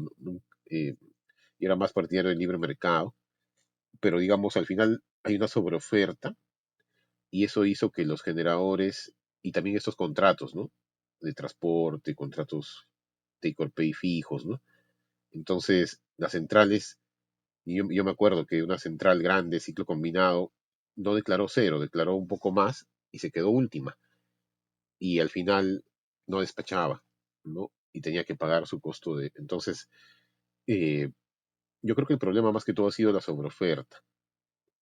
Pero bueno, hay muchos, por cada dólar que aumentaba el spot era... Y bueno, y también está relacionado con el mercado de contratos de electricidad, ¿no? Entonces es un tema bien complejo. Eh, yo creo que se ha llegado a una solución, bueno, al final es mejor algo predecible, pero yo hubiera sido partidario de, así a grandes rasgos, decir que el costo de suministro ya sí es variable, pero el costo de transporte yo no lo hubiera considerado variable, ¿no? Eh, o sea, de una manera súper simplificada, hubiera dicho, ahí el precio hubiera estado en $15, ¿no? No hubiera, o sea, el costo del transporte me parece que es bien difícil decir que es variable, hasta que haya un mercado secundario de transporte, ¿no? O se elimine el requisito de tener transporte para el pago de potencia firme, ¿no? Que algo ha querido hacer Ocinermin en ese tema, ¿no? Eh, pero sí, eh, digamos, no es un tema de que el costo del gas es variable porque es variable, ¿no? También, ¿no? O sea, ha habido discusiones hasta medio filosóficas diciendo el costo del combustible tiene que ser variable porque su naturaleza es ser variable, cosas así, ¿no? Pero es una discusión larga, compleja. Ahorita se ha resuelto y no sé hasta cuándo porque esa norma, o sea, lo que ha hecho el Poder Judicial ha dicho, vas a considerar esto, ¿no? Pero debería tener una solución cuando cambie el diseño de mercado o vaya al mercado secundario. O sea, ahorita estás considerando variable un poco forzado todo, ¿no? Que, que por un lado genera predictibilidad, porque ya sabes cuál va a ser porque también con la declaración también no había mucha predictibilidad, ¿no? Una vez al año tenías que ver cómo salían los precios, ¿no? Ahora ya se sabe más o menos cómo se calcula, ¿no? Pero digamos, eh, ha sido una solución un poquito gruesa, digamos, al tema, ¿no? No sofisticada. En Chile han hecho unos análisis mucho más sofisticados y han hecho hasta programación dinámica, digamos, para calcular el costo en base a estos contratos, ver cuál es el verdadero costo de oportunidad del gas. O sea, el costo variable es el costo de oportunidad, ¿no? O sea, por ejemplo, una central hidroeléctrica, su costo de canon del agua, ese no es su costo variable, ¿no? Tienes que calcular el valor del agua, ¿no? Y puede ser que dinámicamente el valor del agua sea $200, entonces prefieres despechar una diésel a usar el agua, ¿no? Entonces, el costo marginal es algo que no es algo que está en los contratos, ¿no? Es algo que se tiene que calcular, ¿no? Y bueno, y en general ya en los países, el Perú y Chile son los únicos países que usan costo marginal. En general ya a los generadores les dejan declarar lo que ellos quieran, pero a todos, ¿no? O sea, aparecen las bolsas de energía, ¿no? Todos declaran lo que... Y bueno, y ahí el tema más que todo es fomentar la competencia, etcétera, ¿no? Perú y Chile son los únicos países que todavía tienen un poquito ese rezago, ¿no?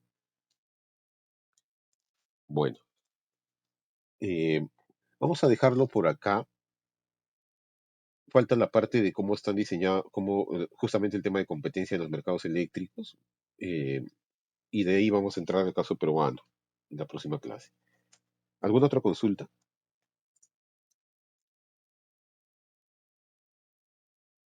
Quizá en la próxima clase podemos discutir un poquito más esta historia del caso peruano.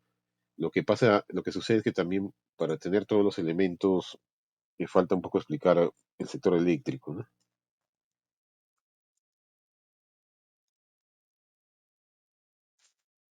Bueno, nos quedamos aquí. Gracias. Ok, gracias, profesor. Buenas tardes. Buenas tardes. Buenas tardes, profesor. Gracias, buenas tardes. Hasta luego.